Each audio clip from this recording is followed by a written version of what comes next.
Welcome to An Honorable Profession, a podcast giving America hope since 2018. I'm Ryan Coonerty. Along with Debbie Cox Bultan of the New Deal, I'm lucky enough to be your co-host.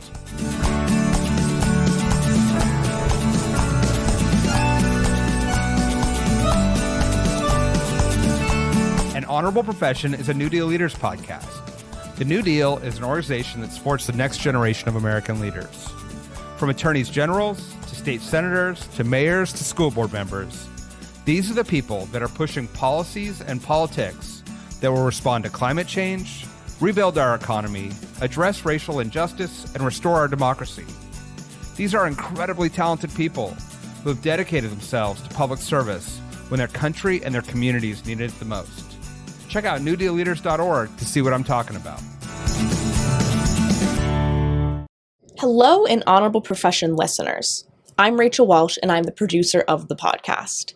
You might be wondering what we're doing releasing an episode on a Tuesday, but don't worry, you'll still get your regularly scheduled Thursday episode this week. Today, we are kicking off a limited series including bonus content with host and New Deal CEO Debbie Cox Bultan to explore what's happening across the country heading into the 2024 elections. We'll be checking in with New Dealers in swing states about the state of the presidential race, and we'll be traveling to other states to ask about key state legislative races, ballot initiatives, and more. We start today with a conversation with Senator Rebecca Perkins Kwoka in New Hampshire, where Democrats are working to break up Republicans' trifecta power in the state. Democrats are hopeful they can flip a chamber in the legislature there, and New Deal alum and former Manchester Mayor Joyce Craig is locked in what is being called the most competitive governor's race in the country. I hope you enjoy this conversation, and stay tuned next week for another bonus episode as we turn to Nebraska, the first state in the country to have competing abortion measures on the ballot this year. Rebecca Perkins Kwoka, welcome to An Honorable Profession. Thank you so much, Debbie. It's so nice to be here with you. It's so nice to see you. I always love talking all things New Hampshire because you guys have such a beautiful and interesting state. Politically speaking, I think people consider New Hampshire a purple state for sure. You're so interesting that you've got the Republican trifecta with the governor and the legislature, yet your whole congressional delegation is Democratic. I think people think of New Hampshire as maybe a place that people still ticket split, which is an open question around the country. So just excited to have you here to talk about what's going on as we head into November in your state, and maybe just start with a really general question, which is like, how are people feeling heading into the last few weeks here of the general election? Yeah, well, Debbie, you hit on so many things that are interesting and unique about New Hampshire. We are still a place where our civic life features very prominently in the day-to-day. And so even for those that I think would call themselves not politically involved, there's an awful lot of yard signs out there in case you're curious. So I think, what we hear here in New Hampshire is, we see Kamala with sort of a solid lead, especially in a lot of the polling that comes back. We hear a lot about Kamala, but when it comes to down ballot, state and local legislative work, this race is still very much up for grabs. And so I know there are some parts of the country where that feels kind of hard to believe, but as someone who works daily on sort of the state ledge minority and majority battle, I can tell you that we still have a lot of undecided voters, and I think this is really, it's a competition to sort of be a policymaker that can make a difference in these people's lives and really kind of meets them where they are. And a lot of folks will answer the door for someone trying to do that.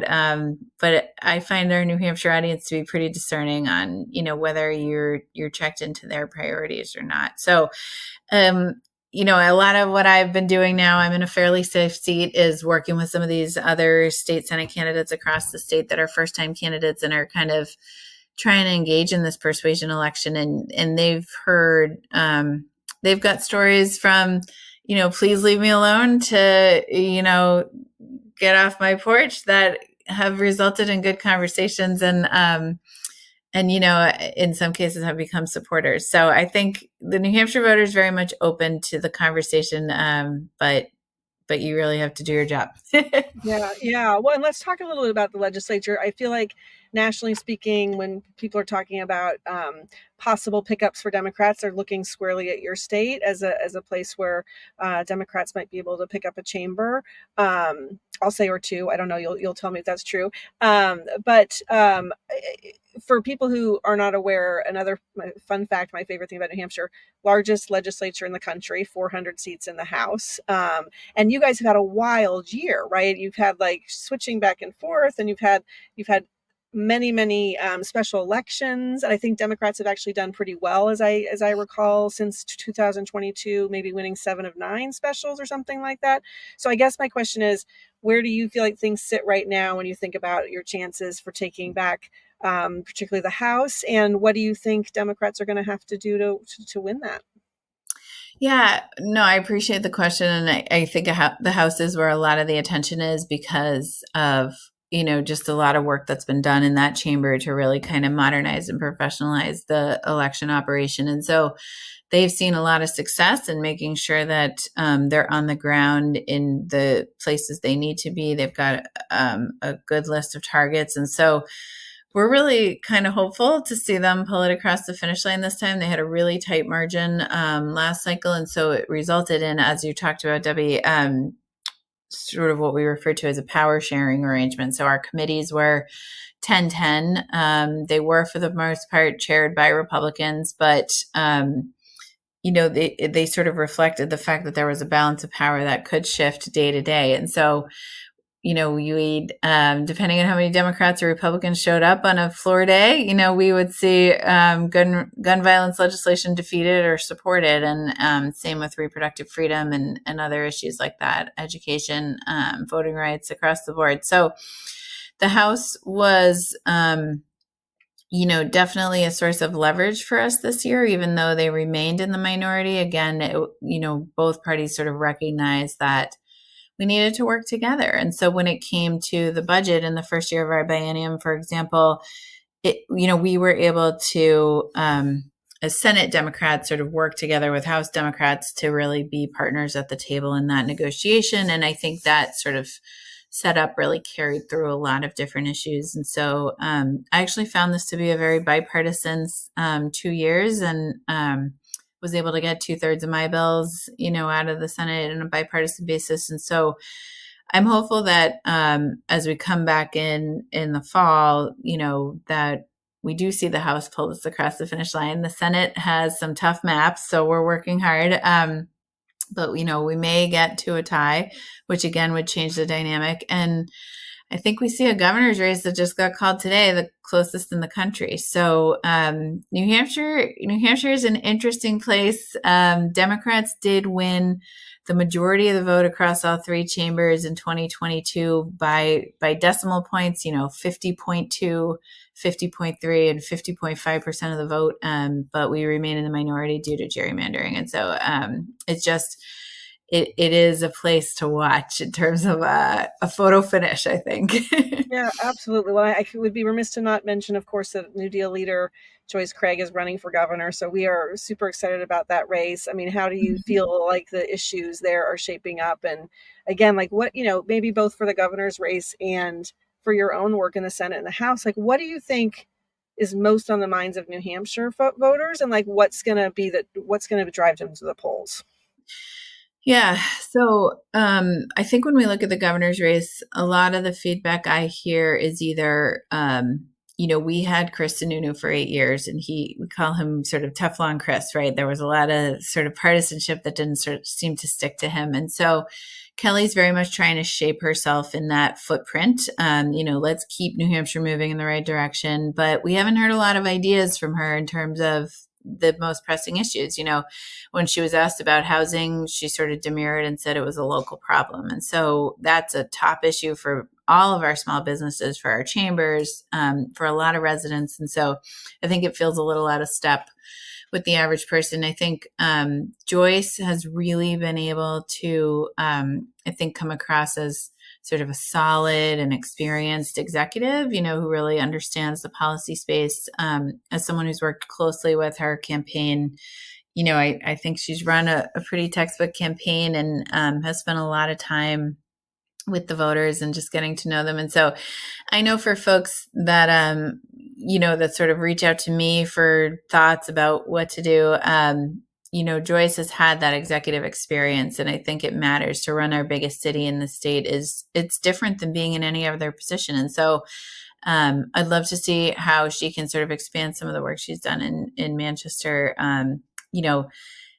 particularly around planning zoning. She's got about 2,000 units in the pipeline in Manchester that she can take credit for, tens of millions of federal investment in her city, and hundreds of new small businesses. And so that's exactly the kind of growth we need to see around the state. When it comes to sort of other things, we here on the ground, I think affordability does remain on the minds of voters, but the polling kind of shows they're not sure what to do with that. I think repro freedom remains a mover for a lot of our voters, but when you talk to them about what the top issues are for them, it's cost of living and housing, number 1 and 2. So there's some need there for us as policymakers to be speaking to them, to be proposing solutions, and to sort of show that we understand those issues are really important. I think they remain somewhat unconvinced about our ability to provide solutions. And so I think continuing to educate about some of the major housing victories we've had over the past few years, and then also just some of the, systemic changes coming through that we're doing at the state level, like mapping out places where, we can sort of target for infrastructure support for housing, making sure that we have startup capital for new small businesses that kind of accounts for rising wages, for recruitment, just pieces that as policymakers we can sort of provide to bridge the gap as we transition to a more stable housing environment. Yeah. I love that we're sitting here talking about housing and small business support, right? I wonder, I wish this was the conversation we were having nationally, actually, was like comparing the policy proposals of both candidates and, coming to a conclusion about who would be better for the country. It feels like, obviously, speaking of the choir here, the national conversation is so not that right now, that the MAGA extremists are really want to talk about, stuff that really is off topic of what people care about. I'm just wondering, like, for New Hampshire voters, do you think that trickles down to some of these down ballot races, or do you feel like people are still going to make decisions when who they vote for state legislature much more on kind of a who's got a better housing plan versus, this kind of national, messaging? Yeah, I think it's much more the latter. We really don't see the top of the ticket translating through, especially in recent polling, down into state leg. And in fact, a lot of what we always see in New Hampshire is sort of split power. So people might want to vote Democrat for part of the ticket, and they might want to vote Republican for the rest. And so a couple things that we do know about New Hampshire voters is that they want practical leaders who are going to get stuff done, and so being able to kind of point out politicians on either side that are pursuing ideas that might be considered out of center or a little more extreme is effective. People really want leaders who are going to work together, and that's evidenced by sending to almost even numbers of Republicans and Democrats to the state house last year. And I think that when it comes to whether or not they might vote for Trump or Harris, it's almost a separate decision for them than what an executive counselor is going to do, what a governor is going to do. And so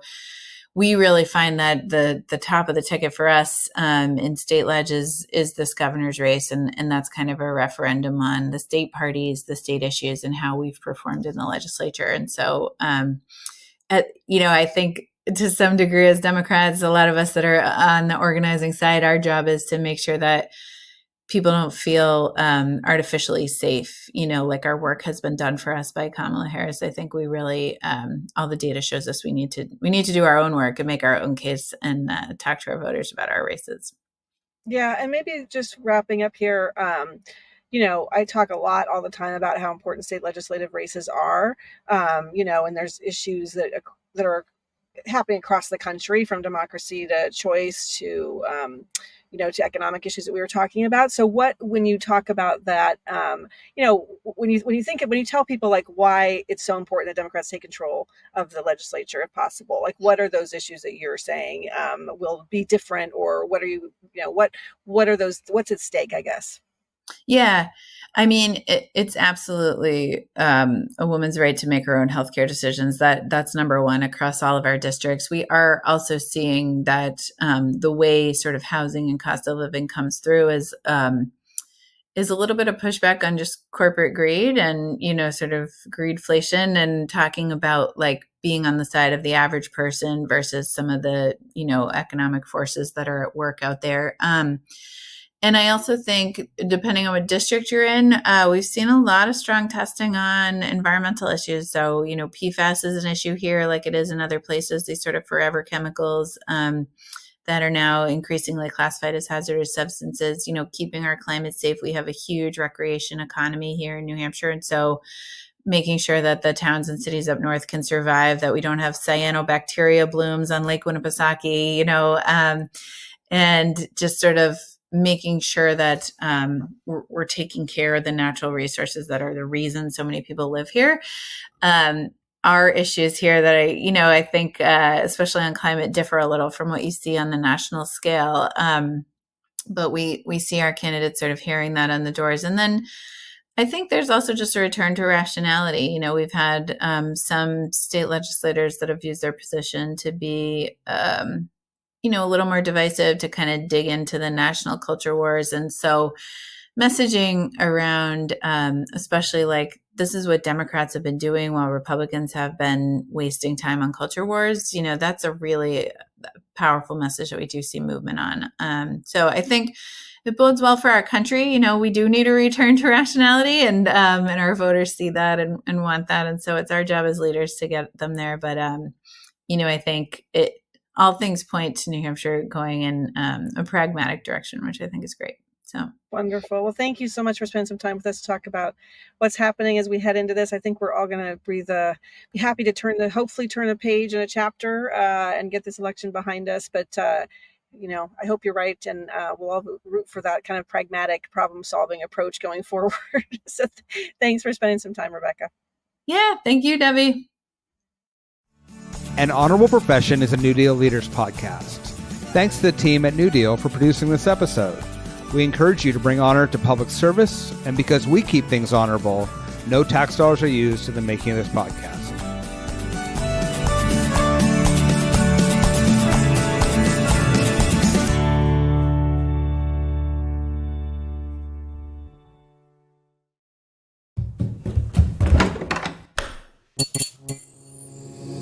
This podcast is part of the Democracy Group,